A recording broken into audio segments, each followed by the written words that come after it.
Okay, welcome students. आज के ये वीडियो के अंदर हम लर्न करेंगे पाइवट टेबल के बारे में। एक तो होता है नॉर्मल टेबल, रेगुलर टेबल जो कि हम एक्सेल के अंदर क्रिएट करते हैं। दूसरा एक होता है पाइवट टेबल। अब पाइवट टेबल क्या है और नॉर्मल रेगुलर एक्सेल टेबल क्या है, दोनों के अंदर क्या डिफरेंस है। अब एक्सेल टेबल के अंदर आपको किसी भी चीज को फिल्टर करना है या कैलकुलेट करना है, काउंट करना है, तो आपको हर चीज के लिए सेपरेटली फॉर्मूलाज लगाने पड़ेंगे। सेकेंडली, आपको हर चीज जो टेबल आपने क्रिएट किया है वो फिक्स टेबल है, जो कि पाइवट टेबल एक फ्लेक्सिबल टेबल है जिसका आप रो और कॉलम के वाइज सॉर्ट कर सकते हो, फिल्टर कर सकते हो और ऑटोमेटिक कैलकुलेट भी कर सकते हो। बहुत ही इंपॉर्टेंस, बहुत ही ईजी है। रेगुलर जो टेबल रहता है वो फिक्स रहता है और पाइवट टेबल फ्लेक्सिबल टेबल है। अगर आपको बहुत ज़्यादा डेटा जो फिल्टर करना है, सॉर्ट करना है, कैलकुलेट करना है, तो ये कंडीशन के अंदर हम पाइवट टेबल का यूज़ करेंगे। ठीक है, तो चलिए चलते हैं कंप्यूटर स्क्रीन पे। पाइवट टेबल कैसे क्रिएट करेंगे। ऑलरेडी मैंने यहाँ पर एक डेटा शीट क्रिएट करके रखा है, पहले से डेटा शीट मैंने यहाँ पर बना के रखा है। ठीक है, ये मेरा एक डेटा शीट मैंने ऑलरेडी टाइप करके रखा है, रेडी करके रखा है। सिंपली आपको पाइवट टेबल क्रिएट करने के लिए सबसे पहले दो चीज बहुत ज्यादा इंपॉर्टेंट है। आपका जितना भी डेटाज है वो डेटाज में, कहीं पे भी ब्लैंक सेल या ब्लैंक रो या कॉलम नहीं होना चाहिए। आपके सारे डेटा 100% फिल होने चाहिए। अगर बीच में ब्लैंक रो या ब्लैंक कॉलम या कोई भी सेल ब्लैंक होगा, एम्प्टी सेल होगा, तो आपके प्राइवेट टेबल के अंदर एरर आ सकता है। ठीक है, अब हम क्या करेंगे, सबसे पहले आपका जो भी टेबल है वहां पर क्लिक करो। टेबल के सेंटर में कहीं पर भी क्लिक कर लो, कोई भी सेल को एक्टिव सेल बना दो, सिलेक्ट कर लो। उसके बाद में आपको जाना है इंसर्ट में। यहाँ पर ऊपर इंसर्ट टैब में यहाँ पर पाइवट टेबल, यहाँ पर नीचे भी दिया है पाइवट टेबल और एक पाइवट चार्ट। अभी हम पाइवट टेबल इंसर्ट करेंगे। हमने यहाँ पर पाइवट टेबल पे क्लिक किया। जैसे ही आप क्लिक करोगे यहाँ पर एक डायलॉग बॉक्स ओपन होता है कि सिलेक्ट टेबल रेंज। ऑटोमेटिकली वो टेबल रेंज सिलेक्ट कर लेगा। बट ऑटोमेटिकली कब टेबल रेंज सिलेक्ट करेगा, टेबल इंसर्ट करने से पहले आपको आपका जो कर्सर है वो कर्सर आपके टेबल के अंदर सेंटर में रखना है। ठीक है, ये बहुत ज्यादा इंपॉर्टेंट। तो ये आपका ये जो डेटा है, जो पूरा टेबल है, वो ऑटोमेटिकली सिलेक्ट करेगा। यहाँ पे मैंने कर्सर एक्टिव कर दिया, सेल एक्टिव कर दिया। अब हम जाएंगे पाइवट टेबल में। ठीक है, यहाँ पे पाइवट टेबल ऑटोमेटिकली ये क्या करेगा, अपने हिसाब से पूरा जो भी आपका डेटा का सेल रेंज है वो सिलेक्ट कर लेगा, पूरा डेटा टेबल सिलेक्ट कर लेगा। ठीक है, तो यहाँ पर आपको कुछ भी करने की जरूरत नहीं है। दूसरा एक यहाँ पर चीज दिया है, न्यू वर्कशीट और एग्जिस्टिंग वर्कशीट। मतलब आपको जो पाइवट टेबल इंसर्ट करना है वो यही वर्कशीट के अंदर करना है या और एक अलग से वर्कशीट बना करके उसके अंदर करना है। फिलहाल के लिए हम क्या करेंगे, एग्जिस्टिंग वर्कशीट करेंगे। एग्जिस्टिंग वर्कशीट करने के बाद में यहाँ पर ये वाले ऑप्शन पे आपको क्लिक करना है और एक सेल सिलेक्ट कर लेना है कि जो सेल के अंदर आपका पाइवट टेबल इंसर्ट होगा मुझे यहाँ पर रखना है। मैंने इसको सिलेक्ट कर लिया। फिर से मैं ये वाले ऑप्शन पे क्लिक करूंगा और जस्ट सिंपली ओके बटन पर आपको क्लिक करना है। ठीक है, ओके बटन पे क्लिक करोगे, यहाँ पे एक पाइवट टेबल इंसर्ट हो गया, अभी ब्लैंक है। उसके साथ में यहाँ पे पाइवट टेबल का एक फील्ड लिस्ट है। बहुत ही ज्यादा इंपॉर्टेंस है, ये चीज में आपको ज्यादा ध्यान देना है। ठीक है, अब हम क्या करेंगे, जिसे मैंने पहले बताया कि पाइवट टेबल एक फ्लेक्सिबल टेबल है। यहाँ पे अभी आपको पूरा ब्लैंक दिख रहा है, ये हमारा एक फिक्स टेबल है जो कि फिक्स रहता है। हर चीज के लिए फॉर्मूला लगाना पड़ता है, फिल्टर करने के लिए भी बहुत सारे फंक्शंस और टूल का यूज करना पड़ता है।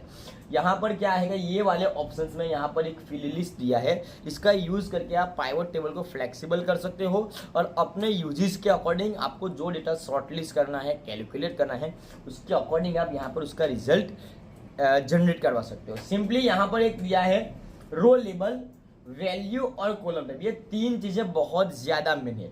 सबसे पहले मुझे क्या करना है, हम यहाँ से क्या करेंगे, मैंने यहाँ से एक डेट का कॉलम उठा लिया, ड्रैग एंड ड्रॉप करके मैंने यहाँ पर डाल दिया। तो यहाँ पे एक डेट का ऑप्शन आ गया। अब डेट के ये सारी डेट के अकॉर्डिंग मेरा टोटल सेल्स कितना है ये मुझे कैलकुलेट करना है। अगर ये फिक्स टेबल है और आप कैलकुलेट करने जाओगे, आपको हर एक डेट के लिए अलग से फॉर्मूलाज लगाना पड़ेगा। काउंट इफ लगाओ, सम लगाओ, सब टोटल लगाओ, बहुत सारे आपको फॉर्मूलाज यूज करने पड़ेंगे।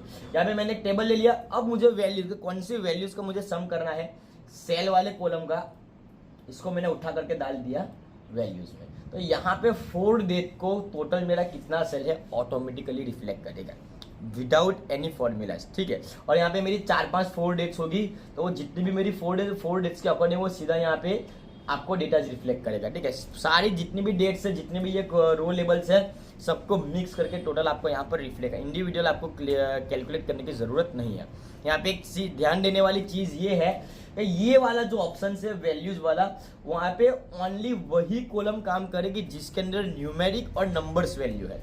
यहाँ पे अगर ये वाले ऑप्शंस के अंदर आपने और कुछ डाल दिया, यहाँ से और कुछ कॉलम उठा करके आपने इंसर्ट कर दिया, आपका पाइवट टेबल काम नहीं करेगा। बिकॉज ऑफ यहाँ पर ऊपर लिखा है वैल्यूज, मतलब न्यूमेरिक और नंबर्स वाले जो कॉलम है वही यहाँ पर काम करेगी। ठीक है, अब मुझे यहाँ पर चेक करना है कि भाई ये 57,500 आए कहाँ से। 4 डेट को रिफ्लेक्ट तो कर रहा है कि 57,500, बट ये टोटल आया कैसे।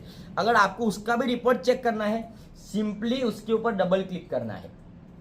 जैसे डबल क्लिक करोगे तो उसका रिपोर्ट आपको रिफ्लेक्ट करेगा। भाई 4 डेट को एक तो कीबोर्ड सेल किया 7,500 का गुजरात स्टेट में, यहाँ पर दिया है प्रिंटर 4 को सेल किया 50,000 का। ये जो टोटल है यहाँ पे जो आपने टोटल आपने देखा कि ये कहाँ से आ रहा है, आपको ये भी चेक करना है कि एग्जैक्टली उसका डिटेल रिपोर्ट क्या है। तो जैसे आप यहाँ पर क्लिक करोगे वो इंडिविजुअली उसका भी आपको रिपोर्ट जनरेट करके देगा। चलो चलते हैं प्रीवियस शीट पे।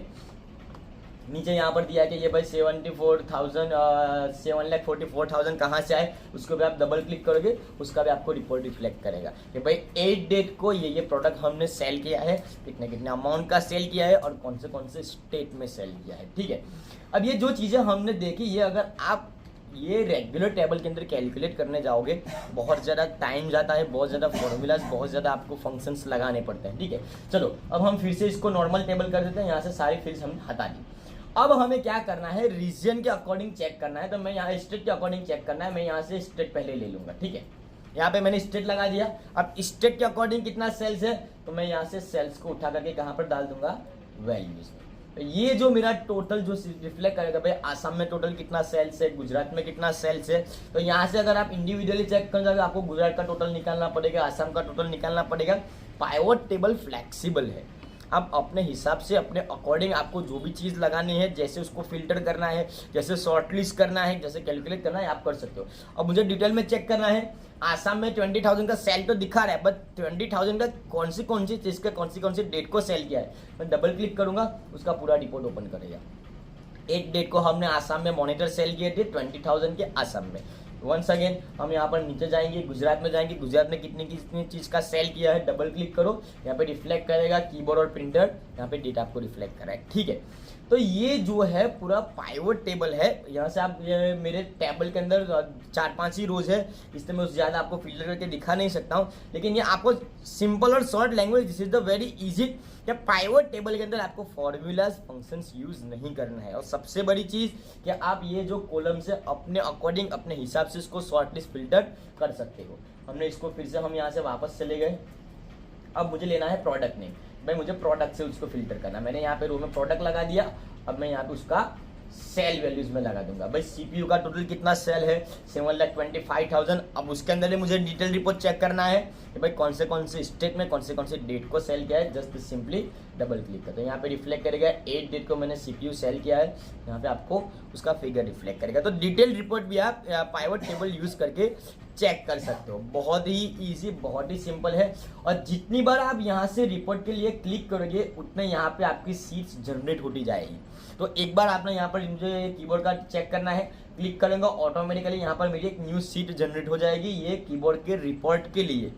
तो आपको ऐसा नहीं कि एक बार क्लिक किया तो आपका रिपोर्ट बाद में हाइड हो जाएगा या डिलीट हो जाएगा, ये रिपोर्ट सेव ही रहेगा। मैंने यहाँ पर क्लिक किया, सीट नंबर 7 यहाँ पर जनरेट हो गया और यहाँ पे ये रिफ्लेक्ट कर रहा है। ठीक है, यहाँ पे रिफ्लेक्ट करता है, ये मेरा रिपोर्ट भी सेव रहेगा। मैंने अभी 7 to 8 टाइम्स मैंने यहाँ पर रिपोर्ट चेक किए, सबके रिपोर्ट यहाँ पर ऑटोमेटिकली जनरेट होकर के स्टोर है सीट के अंदर। मेरी प्राइमरी सीट है ये वाली डेटा सीट, जहाँ पे मैंने ये सारी चीज़ें बनाई है, जो पाइवट टेबल रेगुलर टेबल मैंने यहाँ पर क्रिएट किया है।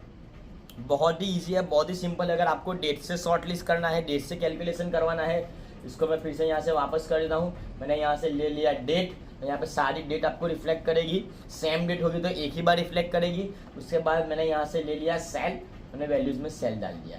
तो भाई 4 डेट को कितना सेल हुआ है, 6 को कितना सेल हुआ, तो ये पूरा यहाँ पर रिफ्लेक्ट करेगा। रिपोर्ट चेक करना है, जिससे सिंपली क्लिक करो उसके ऊपर, आपको उसका पूरा रिपोर्ट है। भाई 8 डेट को ये प्रोडक्ट सेल किया है, इतने अमाउंट का सेल किया है, इतने स्टेट में सेल किया है।